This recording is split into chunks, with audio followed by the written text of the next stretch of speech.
And now, ladies and gentlemen, welcome to Holly Weird Squares. Tonight, the best of Paul Lent, with your host, Marshall Patrick. Paul Lent, please. Okay, Paul. Everyone knows Jimmy Carter is a religious man. There's a thing he does religiously every day. What is it?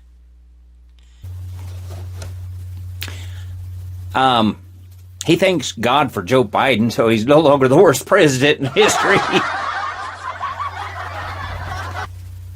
Paul Lent, please.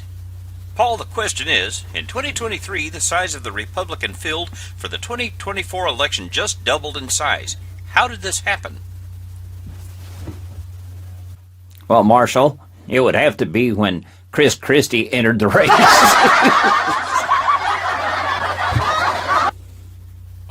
I'll choose Paul.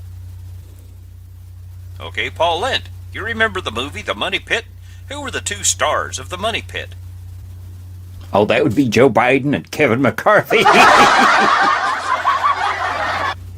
Marshall, I'd like Paul again.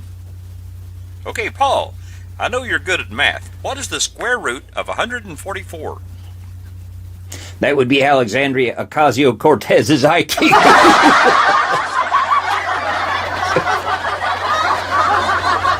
Okay, Patrick, Paul Lent, please. Okay, Paul, according to the Science Digest, what creature is the largest invertebrate on Earth? Well, that would have to be the Republican National Caucus. Paul Lent, the brontosaurus is said to have had a brain the size of a walnut. In modern times, what mammal has the smallest brain? Well, that would be the Alaskan shrew.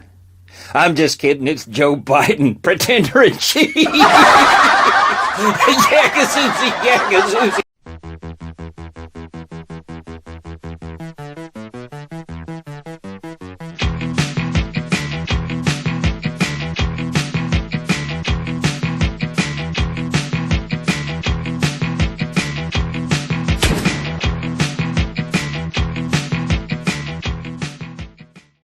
Hello and welcome back to the Bruce Walden Show, the show that dares ask the question, can we just be honest? First off, I want to pose a quick question to you folks. Why is this okay? Why is that okay? But this is not okay. As a lifelong soldier or a career soldier, I have a problem with this. Do you? And so much so that because this is the month where people are showing their pride by showing that first flag I just showed you, I'm going to fly my pride flag. So we will dispense with the Bruce Walden banner and replace it with this one. And we're going to leave it there for the show. That's a flag that I saw friends go over to defend, and they didn't come back. I went over and I defended that. My son went over and defended it. So many of our relatives went over and defended that flag and didn't come back. Okay, folks, I know I'm going to be mean here, but let's face it, Biden is a lame brain. He's a stumble bum, but I get it. You know, as we get older, these things happen. The Bible says we're to comfort the feeble-minded, and I'm not trying to be funny or cute here, but I'm just going to say it. So I would like to say to Slow-Mo Joe, don't go away mad, baby. Just go away. We don't want you anymore. The whole world is laughing at you. That's not the subject today. What we're going to be talking about is a ridiculous budget that was just passed or is in the process of being passed. Our Republican caucus, at least here in the state of Alaska, is pretty much a toothless and spineless giant. And that's the case pretty much throughout the country. I see people like Chip Roy and a few like that, firebrands that are standing up saying, no, we're not okay with this. But for the most part, it's just a big joke. Now, you can hate me for saying it, but you know I'm telling you the truth. At the national level, we just passed the biggest, I think, most intrusive budget in the history of this nation. We just gave the Democrats the $85 billion they wanted to hire, the money they wanted to hire 85,000 IRS agents. Who do you think they're coming after? They're coming after me because I owe the government $5,000 this year. They're coming after you because your tax bill is probably the highest you've ever seen. Am I telling you the truth or am I not? What do you think? And Juneau, read Hiding Thieving Fortress Juneau, at their level, They're talking about a statewide tax so you can have a PFD. They're actually asking the question, do you want to pay a tax so we can give you a PFD? In other words, do you want to give us some of your money so we can turn around and give you your money back after we take what we want? After we've already stolen the PFD that you were promised. Folks, you're okay with it? That's very apparent to me because you keep sending the same people. I don't care if they're Democrat or Republican. They have an R or a D next to their name. It don't make a bit of difference in Alaska. You talk about your uniparty, that's exactly what it is. McCarthy, for all their twisting of words, caved, and I'll put it very frankly, he bent right down and kissed Joe Biden's hind end. Were you warned that this was going to happen? Were you warned that this guy was a phony? No? Are you sure? Were you warned that these people were going to continue to steal you blind? I don't do this too much, but I'm going to start doing it more often because I think it's time that I did. In 2016, I wrote this book, Wickedness in High Places. Now, as you can see, well, maybe you can't see it, I had my own publishing company back then, and I wasn't happy with the quality of the books that I was turning out, so I'm seeking other publishers and so forth. However, the words in this book, I'll stand by to my dying breath. As a matter of fact, if you want a copy of it, I'll tell you how to get those here directly.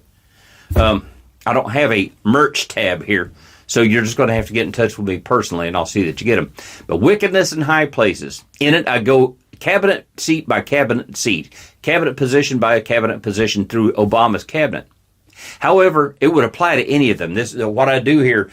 I go to the cabinet seats, the cabinet positions that exist regardless of who's in the White House. It could be the same for Ronald Reagan, Donald Trump, Obama, the Clinton fiasco, whatever. Benjamin Franklin once told us that if we watch our pennies, our dollars will take care of themselves. So using that philosophy, I began going down the cabinet positions looking for waste. And here's what I found. Now, it must be remembered that from 1789, when George Washington swore in as president and kissed the Bible, until January 20th, 2009, 220 years, when George W. Bush walked away, it took that long to accumulate $9 trillion in debt. In only 8 years, B. Hussein Obama doubled that debt to $18 trillion or thereabouts. Now, here, before we even go any further, it just strikes me funny. Now, I'm not a racist, and like I've said, I almost made an Iraqi girl. It just didn't work out. We didn't go to fighting. It just didn't work out. I've got friends that are over there, and over here who are Muslim, and some that are Arab and not Muslim, and so forth. But I ask you, during World War II, could you imagine us electing John Hitler Smith to the White House or Frank Tojo Jones to the White House? I couldn't really see that. But right in the middle of the war, we elected B. Hussein Obama. That's when I wrote that book anyway. I wrote that book in 2016, right as he was coming to the end of his so-called presidency, and right before Donald Trump received the votes to become the new president. The debt crept up slightly during Trump's 4 years. And why is that so? Because he had to go back and fix what Obama had been destroying for 8 years. But at least he didn't double our national debt. Now, I remember back in 1981 when Ronald Reagan was running for office, or 1980, when he ran up to the 81 election. And he knew that he was going to have to indebt this country to a degree to fix our defenses. And my dad, he was a very smart man, but he missed things sometimes. And he said, I'm not too happy, in his own words, he said, I'm not happy that he's talking about people were saying that he was going to wind up taking his Social Security and stuff like that. Of course, that's what the left always does. I said, Dad, what you have to remember is that our defenses are down so badly, we have to rebuild them. And Dad said, well, if that's what they're taking it for, they can have all of mine. How many of us would say something like that today? I don't think I would. I remember that. I remember what my dad said, and I'll never forget it. Now we have this bumbling, stumbling ninny that we got up there now. And from the end of the Obama administration till now, we have doubled the budget, essentially, or the indebtedness of this nation, I mean. Basically, the national debt is 4 times as big now as it was when Obama took office. 4 times as big as the debt that it took over 220 years to accumulate. That's just over 14 years, folks. And yes, it did come up under Trump, and I have some problems with that. Your grandkids, at the rate we're going, will never see an end. They will never be debt free. Right now, I think they say every single human being living in the nation of the United States of America owes about $280,000, or maybe it's $400,000. It's way up there. We're never going to see an end to this. Your grandkids are never going to see an end to this. In fact, I dare say the U.S. will be bankrupt within 4 to 8 years at this rate. Now, in the book I mentioned, by the time I'd gone through half of the cabinet positions, within 8 to 10 years, we had eliminated the national debt. And that's just little old Bruce with pencil, paper, and calculator. This simply by eliminating obvious waste. And by the way, at the end of each chapter, I keep a running tally of the debt brought forward minus the eliminated waste, then the remaining debt. You might want to give it a look. And at the end of all of the cabinet positions, or halfway through all the cabinet positions, we were out of debt. By the end of the thing, we had an $8 trillion surplus. If little Bruce can do this, using the websites that Obama's own people would admit were wasting money. And that's the amazing thing. They were admitting money was being wasted, but they weren't doing anything about it.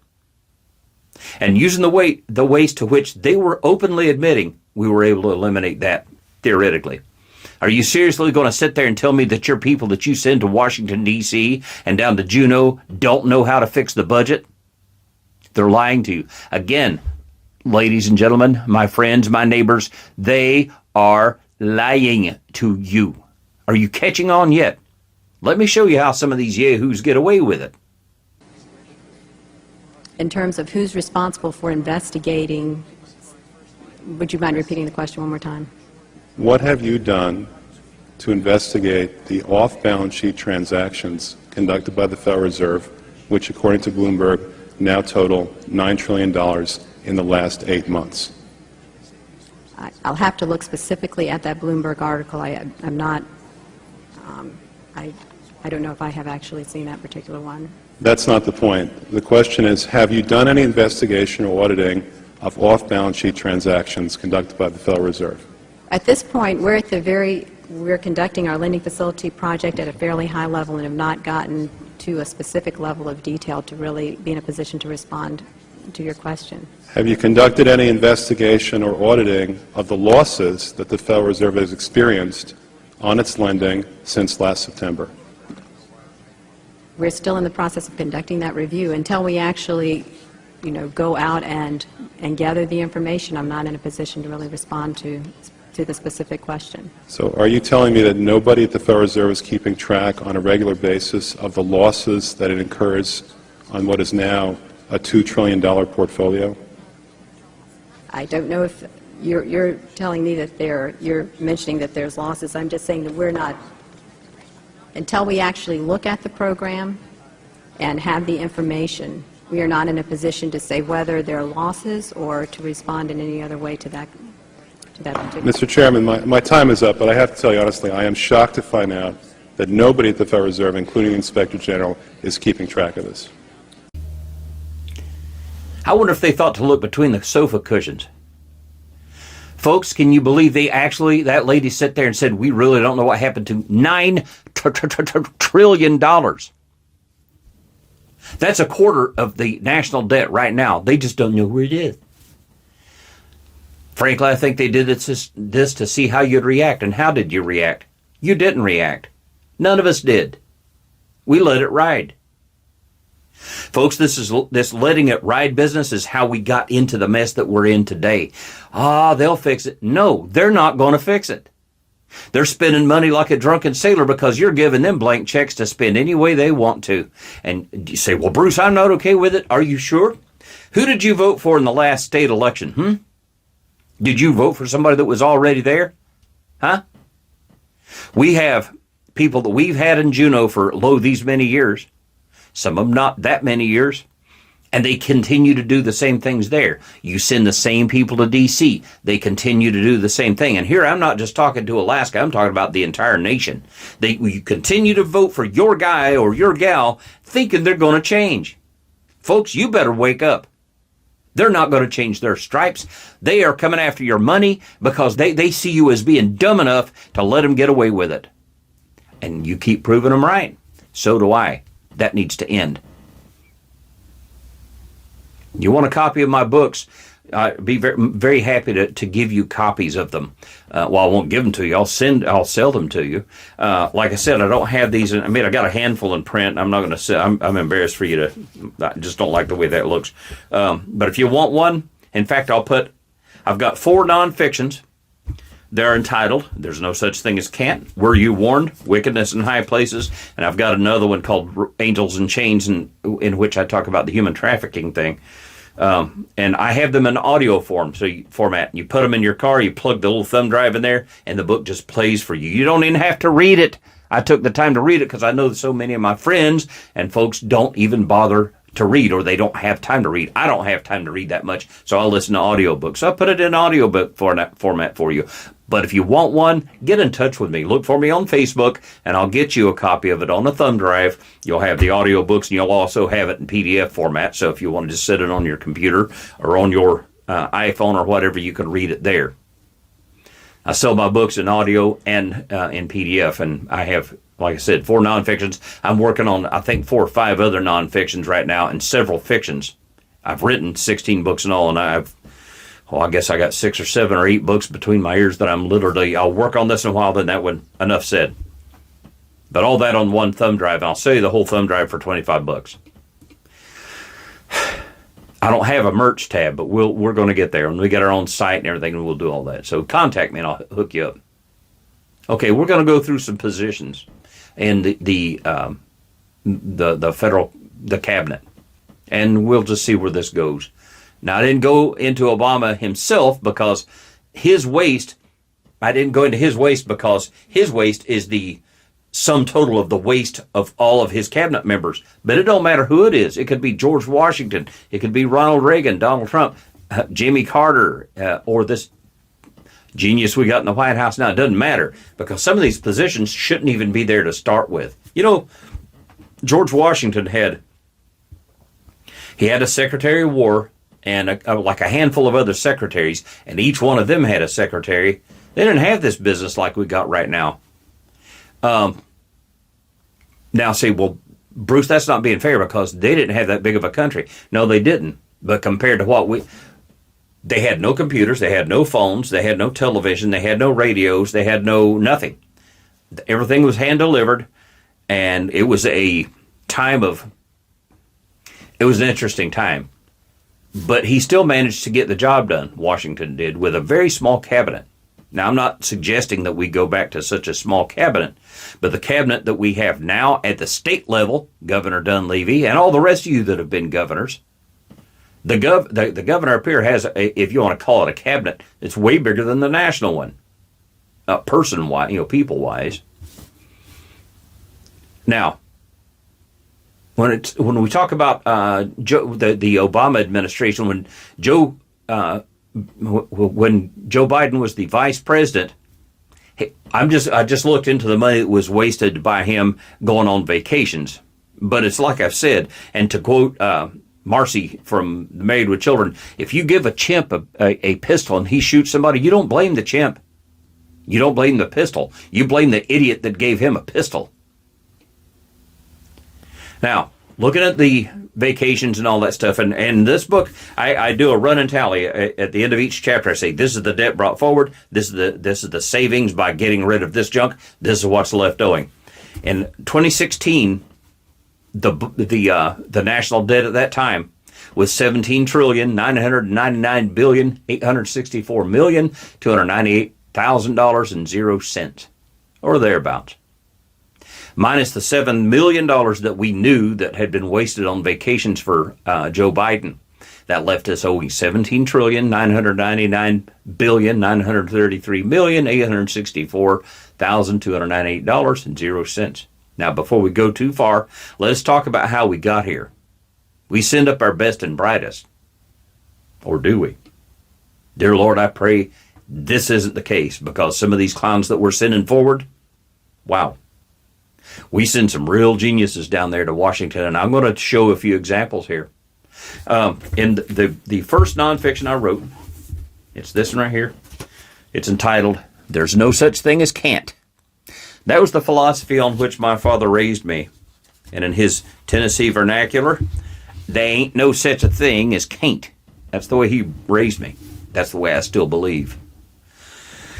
But we'll talk about a few of these geniuses that we've sent down there. For instance, Al Gore. Remember when, let's see, he said, zebra does not change its spots. You remember that out of that super genius? And all people like, there's nothing stopping, the vast majority of our imports come from outside the country. That was John Kerry. Or a low voter turnout is an indication of a fewer people going to the polls. You remember that one from Mr. Kerry?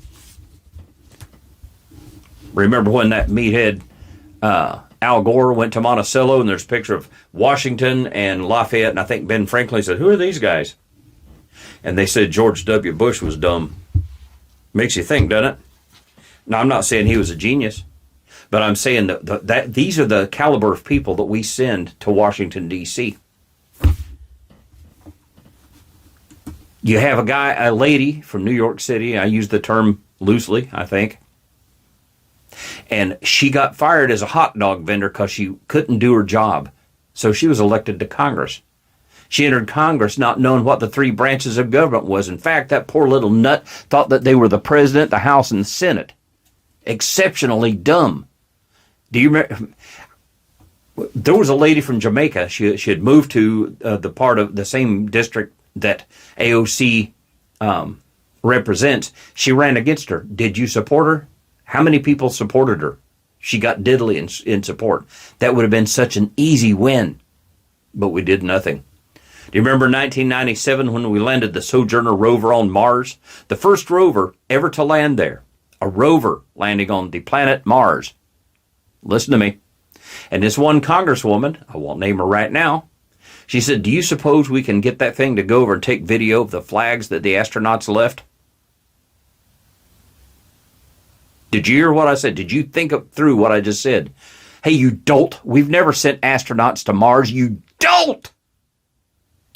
Have you ever been to the beautiful island of Guam? When I was stationed in Okinawa, we'd go there occasionally, and I'd get down and kiss the ground. Yes, Guam is not a state, but it is part of the U.S. It's U.S. soil, and I loved it. But a few years ago, they were going to station 8,000 Marines and their families there. Now, this exchange that I'm about to show you, this actually took place. And I'm leaving it here almost totally intact because I want you to hear this genius in his own words. This is a island that at its widest level is, 12 miles from shore to shore, and at its smallest level, or smallest location, it's 7 miles between one shore and the other. Is that correct?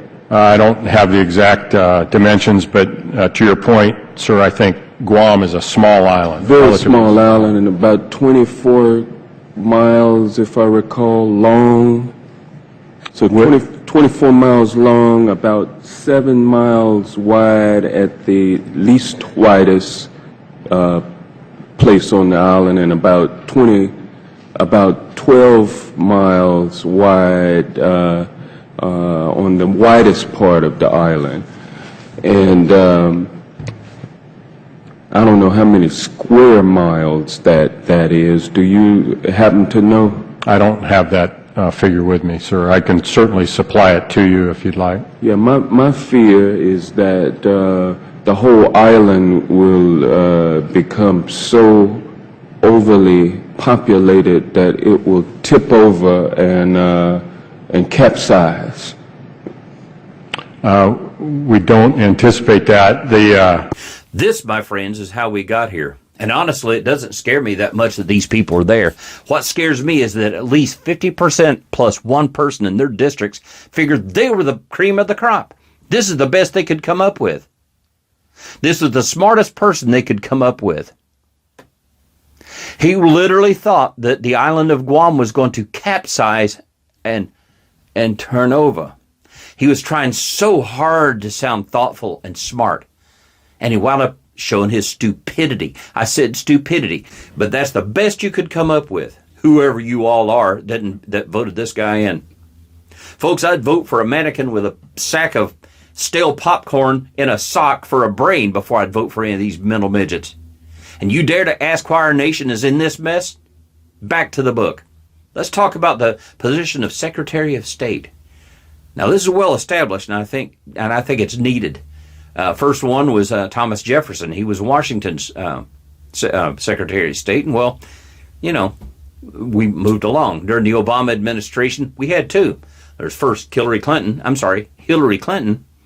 then, she was the second one. The first one was John Kerry, that genius that I was quoting a little bit ago. Millions of dollars were spent for crystal in our embassies throughout the world. Now, I will tell you something. When I was in Uzbekistan, we went and had dinner with the ambassador and his wife there. And I think his wife had a maid, and I'm sure that the ambassador had a secretary, and of course he had embassy staff there. But he wasn't like some guy he wasn't a rich man. And he didn't live like a rich man. He had a decent-sized house that was impressive enough that when visitors came there, they'd say, hey, wow, this is a nice house. But when we went there, guess who cooked the dinner? The missus did, the ambassador's wife. She didn't bring in a maid to do it. She did it herself. And they're a great family. Their name is escaping me right now, but the guy had a Hispanic name. And the lady, she sounded very North Carolinian to me, just as down home as she could be, just great people. But we spent millions on crystalware for our embassies throughout the world. And we spent get this starts with a B now, $1 billion on hooch. $4 billion. You know what, in 1969, you know how much it cost to put Neil Armstrong on the moon? $4 billion. We spent that much on booze. I'm no fan of Billy Boy. But that ambassador was a good man, and he worked for him. He's a career, he was a career man in that field. He wasn't somebody that was appointed by Clinton. He was appointed to that post by Clinton, but he'd been in the biz for years. But under Obama, we bought $4 billion in booze for the State Department. Do you hear me? Did you hear what I just told you? Oh, and under the leadership of Hillary Clinton, our ambassador to Libya was killed, along with 3 contractors, my brother contractors. I was a contractor. And we were there to protect the embassy personnel, because you can't tell a private, hey, that ambassador's life is more important than yours, so go over there and stand and absorb the bullet so he lives. But you could tell a contractor that because they paid us to do those kind of things. Now, they died while Marines and SF guys were begging to be allowed to go in and save the day. And no, Madam Clinton, we have not forgotten, and we're not going to let it slide. Oh, and by the way, the ambassador you hear about, he had escaped from that burning embassy. He later died of asphyxiation. It was later learned that he was raped by the Libyan guys, and he died of asphyxiation. Do I need to interpret what happened to him for you? Now, I don't want to cause the family any pain, because you've gone through enough. But to you, America, that voted these people into office, let me explain to you what I think happened to our ambassador. He was orally raped to death by these wonderful, wonderful Muslim men who kill homosexuals. But they raped a man to death. The Obama State Department cost you $266,832,700,000 that we know of right off. That left us owing $17,733,101,164,298.00. The Department of Treasury, Ronald Reagan once said, we might come closer to balancing the budget if we all just lived by the 10 Commandments and the Golden Rule. Truer words were never spoken. But, Mr. Reagan, I'm afraid we don't do that because we've turned our back on God in this country. I was able to easily identify $11.5 trillion in waste, including that $9 trillion we talked about earlier. As I continue to write this book, I'll tally it up with that $9 trillion unaccounted for, and I'll do it as if it is accounted for. However, assuming it is recovered, that left us owing $6,233,101,164,298.00. Moving on to defense. Now, I'm a war hawk. When war is called for, you go in with guns blazing. You go in to win. We win the war, and then we get out. That's the way it's done. We did it in Grenada. We did it in Panama. We did it in Desert Storm 1. And then we forgot how to do it. If this is not the plan, then you do not go, period. You go in with victory clearly defined. You go in, you overwhelm the enemy, and then you get out. If you read my Ted Grady series, you'll get my thinking on this. Because, as I've said, to be merciful in war is not being merciful at all. This is how we had a 15-year war in Vietnam and a 20-year war in Afghanistan, because we were trying to be merciful. When we bombed the Japanese at the end of World War II, we did that to save their lives and ours. And all the little greenies nowadays, well, we shouldn't have done that. What should we have done? Thrown a million American lives away? Maybe including your grandpa? But I'm dead set against pointless, useless wars. There is nobody that hates war more than somebody that's been to war. Well, let me put it another way. I hate wars that drag on and on pointlessly. I mentioned a few weeks ago that we were attacked on 9/11, 2001, when my son Roger was just shy of 5 years of age. He turned 5 years old 2 days later. 2 years and 5 months later, I was away and off in Iraq. 12 years later, from that first initial day, my now grown son was fighting in Afghanistan. Not cool. Not cool at all. He joined to serve, and he did, and I joined to serve, and I did. But when a war has been going on for a couple of years before Dad deploys, then his tiny son grows up and fights in the same war, we have got a problem, a huge problem. It's the military-industrial complex. You can call it anything you want to. You can call me out, you can hate me, but you can't, please prove me wrong. According to CBS News, at the time of the writing of this book, that being 2016, we paid $10 billion per year to keep our military in foreign lands in peacetime. That's not talking about the war. That's talking about places like Korea and like that. And I think that figure is very low. I think it's probably a lot more than that. And I understand the long arm punch notion. I understand keeping people in the backyard of a potential enemy. Read my books. But that's $80 billion, billion. $80 billion in 8 years. That's 0.08 trillion saved if we had our own ports and posts around the world owned by us in perpetuity. But no, we're attacked by Japan, we take Okinawa, then we give it back. And Nixon, love you, man, but you did that. We took the Panama Canal Zone, and Jimmy Carter and Bill Clinton gave it back. We still pay rent down there. We still have posts down there, I believe. And we're there to protect them. Odd. Ditto South Korea. Man, I love Korea. Those of you who know me know how I feel about Korea. That's my, like I've said, Sogang University in Seoul is my alma mater, and I love it. I miss Korea. America's my home, but I feel very much at home in Korea. I do. We do the same stuff in Germany, England, Spain, Italy. You getting the idea? We're paying rent to people who should be rolling out the door or rolling out a mat and saying, please come in. We'll take... You don't owe us anything, just pay your soldiers, and that's all we ask that you do. Look at the V-22 Osprey. How many Marines did that thing kill? It was touted as the best platform for delivering Marines and SF. Then it began crashing and killing. And now, the Army wants to replace the UH-60 Blackhawk with a smaller version of that pile of junk. And it has a footprint way bigger than that of the UH-60 Blackhawk. But some congressman got his palm greased, and there you are. They had I talked about this the other day when I talked about defense. They have a helicopter that was designed that has two counter-rotating blades, one over the other, so that it can be pushed with a pusher propeller instead of a tail boom, and it can go over 300 miles per hour, and it has the same footprint as a UH-60 Blackhawk. The Striker is a death trap from day one. Now, I've talked about this one, too. I believe I talked about this the other day. When I was in Iraq, I saw more people injured in Strikers. And that's that it's got 8 wheels, and they're wheels. They're not tracks. An IED hits it, and the stuff don't penetrate the skin, but it blows out all 8 wheels, and the thing just goes tumbling. So now you've got a squad of troopies back there flopping around in that thing being smashed to pieces by all the junk back there. We lost more people to injuries because of that than we did people being actually shot and killed. But General Shinseki came up with that plan. We had our own names for that guy. He created that abomination. How many billions were wasted? Now they see it's worthless. We told them from day one they wouldn't listen to us.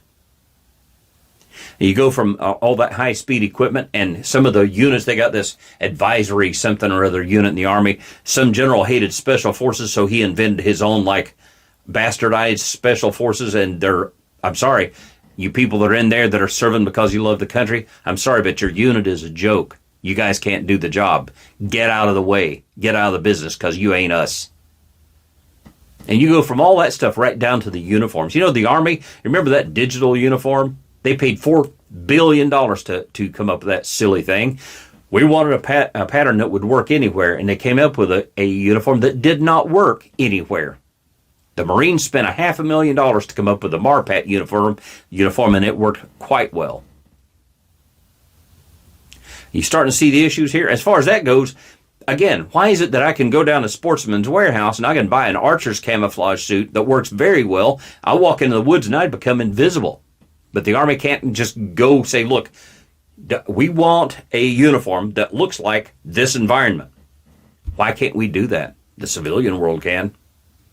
Well, we don't want to stand in formation and look like a bunch of turkey hunters. I do. If that's what it takes to keep me alive in combat, I don't care what it makes me look like. But bottom line, out of this section, I was able to identify $199+ billion over 10 years. And trust me, I'm sure it's quite a bit more than that. But this is the stuff that the Obama administration's own websites would admit was waste. $199 billion. How about the Department of Justice? I was able to identify $26 billion. Trust me, it's much more than that. The Department of Interior. When one considers the lost revenue because of the mishandling of the interior, mines shut down, timber and other resources not being harvested, over $2 trillion in 10 years, and likely many times that. Department of Agriculture, you know what? I'm a firm believer in this department, but not how it's being run now. Over $300 billion in subsidies in 10 years. $300 billion. Now, this doesn't include the loss of property we continue allowing the communist Chinese to buy up as farmland. How about the Department of Labor?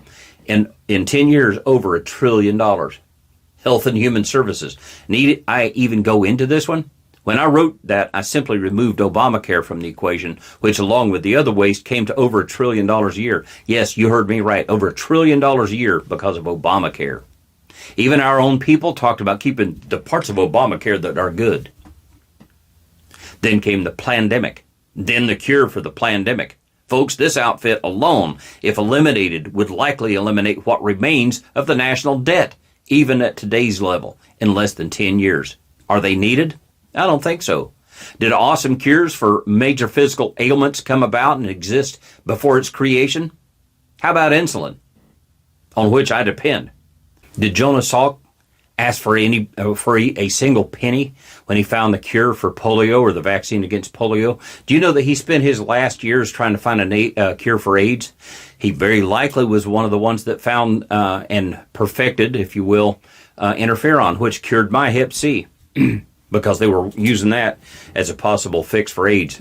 Sadly, for those folks, it didn't work, but it worked for me to get rid of my hepatitis. How about the Department of Transportation? I mentioned last week what a joke they are as touching Alaska. I mentioned the successes of the past, i.e. the interstate highway system, and the failures of today, especially here in Alaska, where highways are needed the worst kind of way. In 2016, I identified again, by their own admission, nearly $1 trillion in 10 years. If that was a good thing, that is to say real progress being made where needed, I'd be cool with it. But they're wasting your money now, baby, let me tell you. The Department of Energy, a total waste of money that cannot point to a single success that I can recognize. Using the 2016 numbers, about $306 billion over the course of the following 10 years, which will conclude in 3 years. But instead of getting out of debt, we've gone deeper. With the geniuses we have now, it's a lot more. With Pete Buttigieg, our transportation system is a big joke. Department of Education. 2016, $390 billion. Is it needed? No. We talked about that several episodes ago, but no one dares stand up to them. The Department of Homeland Security. I can think of not one single true victory out of these people, and trust me, I know whereof I speak on this one. Over $1.4 trillion in 10 years for a department that can easily be replaced by local law enforcement and with airlines and such hiring their own private security. Trust me on this, folks. I know precisely what I'm talking about. How about the Environmental Protective Agency? They're not constitutional. In fact, as I've said, our former governor, Sean Parnell, told the EPA, we don't recognize you or your authority. Get out of Alaska or I'll have you put in cuffs. What say you, Mike Dunleavy? Why don't you go sit down with Sean and learn how to be a governor? I know, a lot of you just hate me for saying stuff like that. I don't care. I don't care anymore. And I don't care if I'm never elected to anything anymore. I'm going to still tell you the truth. All these things and so many more you need to come to understand and be advised. I wrote that book back in 2016, following my simple formula, or should I say Benjamin Franklin's simple formula. You can see that we gain or regain almost $30 trillion in just 10 years. As the debt grows, so does the abuse of the taxpayer dollar. But this won't happen until we get our own houses in order. When the state of Alaska is asking the question, are you willing to take on a tax so you can get a PFD? You see where the problem is, folks? As always, they stand there, look you in the eye, and they lie to you. And no, Madam House Speaker Tilton, I saw the derision in your eyes today when you talked to me. I'm not going to forget it. And when you ask them questions, they snidely try to ignore you. The state of Alaska spends money like a drunken sailor, and we're angry at the people in D.C. Ladies and gentlemen, as I've said before, find someone you can support and whom you know will do a good job. And if you can't find that person, likely it's because you are that person. Matsu borough elections are coming up in 5 months. Who's running? Is it you? If not, why not? I'm going to tack on a music video at the end of this little show. I don't think I'm stepping on any toes, as this has been on YouTube and so forth. I can just link it to YouTube, but I'll just tack it on the end. I take no credit for it. On February 16th, 2021, we lost a great American, Carmen Lee Chardello, guy commonly known to his fans and friends as Carmen, from the contemporary Christian music world. He made some funny songs, and he made some really deep songs, and he was a conservative. One of his last songs was President Trump. If you haven't seen it, look for it on YouTube. His death was largely ignored, however, because the very next day we lost another great American, Rush Limbaugh. Both were conservatives, and back in, I think, 1994, Carmen performed the following song. I hope you'll listen to it and take it to heart. Somehow we lasted the 90s, the aughts, and the teen years. I seriously doubt we'll last the 20s. We'll make it to the end of this decade unless something very drastically changes very soon. Tell your friends, tell your family, tell your enemies, whatever. May God bless you. May He bless the USA. May He bless Alaska. I bid you a good night.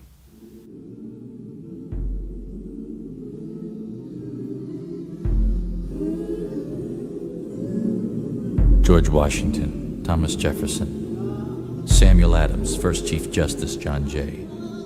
Names synonymous with the spirit of our country, founding fathers of the USA. Over 200 years ago, they shook off the chains of tyranny from Great Britain by divine call.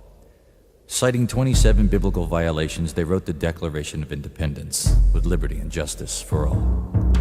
But something happened since Jefferson called the Bible the cornerstone for American liberty, then put it in our schools as a light.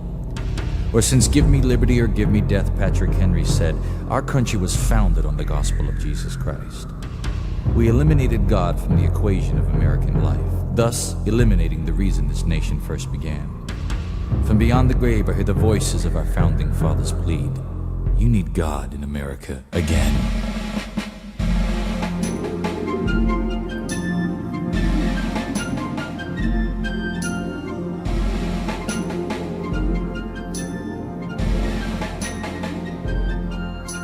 Of the 55 men who formed the Constitution, 52 were active members of their church. Founding fathers like Noah Webster, who wrote the first dictionary, could literally quote the Bible chapter and verse. James Madison said, "We've staked our future in our ability to follow the 10 Commandments with all our heart." These men believed you couldn't even call yourself an American if you subvert the Word of God.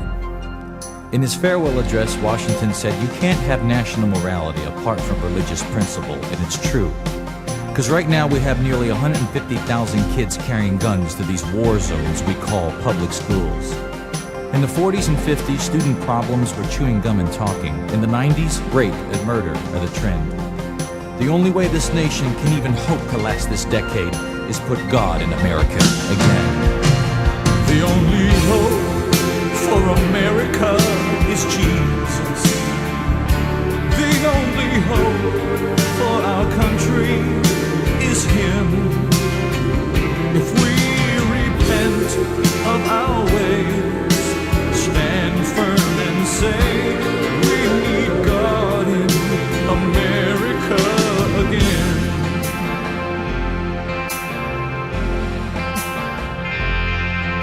Abe Lincoln said the philosophy of the schoolroom in one generation will be the philosophy of government in the next. So when you eliminate the Word of God from the classroom and politics, you eliminate the nation that Word protects. America is now number 1 in teen pregnancy and violent crime, number 1 in illiteracy, drug use, and divorce. Every day a new holocaust of 5,000 unborn die, while pornography floods our streets like open sewers. America's dead and dying hand is on the threshold of the church, while the spirit of Sodom and Gomorrah vex us all.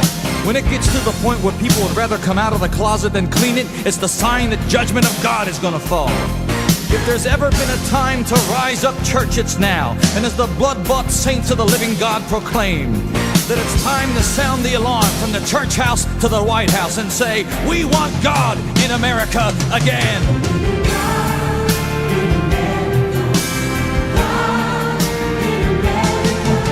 I believe it's time, America, to stand up and proclaim that one nation under God is our demand. And send this evil lifestyle back to Satan where it came from. And let the Word of God revive our dying land. For Jesus Christ is coming back again in all His glory, and every eye shall see Him on that day. That's why a new anointing of God's power is coming on us to boldly tell the world you must be saved. Because astrology won't save you. Your horoscope won't save you. The Bible says these things are all a farce. If you're born again, you don't need to look to the stars for your answers, because you can look to the very one who made those stars.